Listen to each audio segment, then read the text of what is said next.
अस्सलाम वालेकुम स्टूडेंट्स आज के इस टॉपिक में हम ये देखेंगे कि चैप्टर नंबर 2 में कौन कौन से शॉर्ट क्वेश्चंस हो सकते हैं जो हमें पेपर के लिए ज़रूरी प्रिपेयर करने हैं।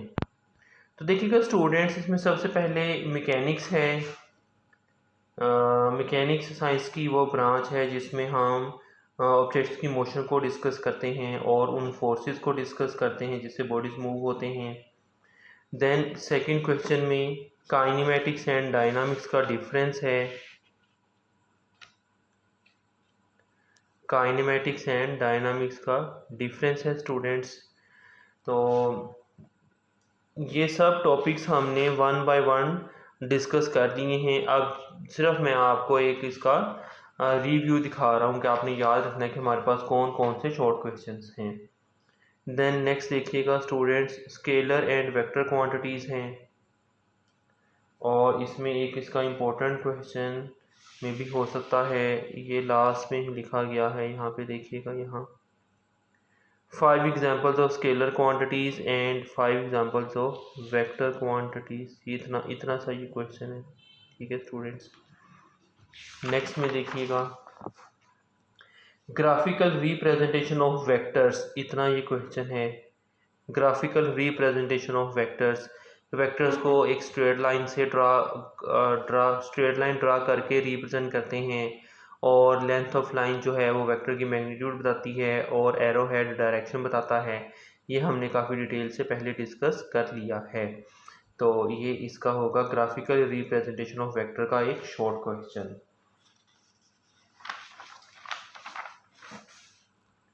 इसमें स्टूडेंट्स यहाँ पर देखिएगा है हमारे पास रिजल्टेंट वेक्टर, इसका कंप्लीट व्यू है। रिजल्टेंट वेक्टर यहाँ से और यहाँ तक रिजल्टेंट वेक्टर, ठीक है। इसमें डायग्राम बना लेंगे तो बेहतर हो जाएगा। नेक्स्ट है head to tail rule. Head to tail rule के लिए ये इसकी स्टेटमेंट है, यहाँ से यहाँ तक, इसके शॉर्ट के लिए इम्पोर्टेंट है। इसके बाद हेड टू टेल रूल के बाद है रेस्ट एंड मोशन का, ये क्वेश्चन हमने लिखा था, आपको याद होगा। रेस्ट एंड मोशन, तो इसके डिफरेंसेस यहाँ से लेकर यहाँ तक हैं, बाकी वैसे इसके बारे में इंफॉर्मेशन है। रेस्ट एंड मोशन के बाद टाइप्स ऑफ मोशन में स्टूडेंट्स ये रोटेटरी मोशन पर शॉर्ट क्वेश्चन पूछा जा सकता है। यहाँ इसके साथ हमारे पास है, यहाँ पर देखिएगा वाइब्रेटरी मोशन का शॉर्ट क्वेश्चन आपसे पूछा जा सकता है। डिस्टेंस एंड डिस्प्लेसमेंट के लिए मैंने शॉर्ट क्वेश्चन इस तरह से आपको सिखाया था। डिस्टेंस एंड डिस्प्लेसमेंट में शॉर्ट क्वेश्चन 4 पॉइंट्स का, ठीक है, इसको हमने काफ़ी डिटेल से डिस्कस किया था। इसके बाद हमारे पास क्वेश्चन है स्पीड है और इसमें स्टूडेंट्स इस तरह से देखिएगा, ये uniform velocity and variable velocity, ये हमारे पास एक शॉर्ट क्वेश्चन है जो इम्पोर्टेंट हो सकता है। इसके बाद एक्सेलरेशन का क्वेश्चन देखें। एक्सेलरेशन का क्वेश्चन पूछ लेते हैं बोर्ड के पेपर में, यहाँ से यहाँ तक हमने इसको पढ़ा था। देन इसमें इम्पोर्टेंट क्वेश्चन हो सकता है positive acceleration and negative acceleration. Positive acceleration के 2 पॉइंट्स और नेगेटिव एक्सेलरेशन के 2 पॉइंट्स हमने काफ़ी डिटेल से डिस्कस किए थे। इसी तरह से एक और क्वेश्चन इसमें है यूनिफॉर्म एंड वेरिएबल एक्सेलरेशन, इनकी भी डेफिनेशंस को हमने डिस्कस किया था। ग्राफ का एक क्वेश्चन हो सकता है पेपर में, what is meant by graph, तो इसमें आप यहाँ से लेकर यहाँ तक लिख लें और ग्राफ ड्रा कर लें। अगर नहीं ड्रा कर सकते तो यहाँ से ये इंडिपेंडेंट और डिपेंडेंट वेरिएबल क्वांटिटीज़ की ये 2 लाइंस लिख लें। इसके बाद हमारे पास क्वेश्चन है, शॉर्ट क्वेश्चन हमारे पास होगा, यहाँ से देखिएगा इम्पोर्टेंट शॉर्ट क्वेश्चन रहा है हमेशा, gravitational acceleration. Students gravitation acceleration को डिफाइन करेंगे हम, तो यहाँ से स्टार्ट करेंगे और यहाँ तक इसका शॉर्ट क्वेश्चन होगा। और अगर हमने 3 इक्वेशंस को राइट करना है, ये भी इंपॉर्टेंट शॉर्ट क्वेश्चन रहा है हमेशा। Right equations of motion for freely falling bodies. तो उसमें हमने जस्ट ये 3 इक्वेशंस लिख देनी है। इसमें इक्वेशंस ऑफ मोशन में हमने एक ही जगह पर जी लिखना है। स्टूडेंट्स ये हमारे पास यहाँ पर क्वेश्चन थे इसके, और इसके बाद हमारे पास एक बुक में लास्ट पेज पर एक क्वेश्चन है, तो वो भी हम देख लेते हैं। 2 क्वेश्चंस हैं यहाँ पर इस तरह से। यहाँ पर रिलेटिविटी का topic first time 9th class में डिस्कस किया गया है।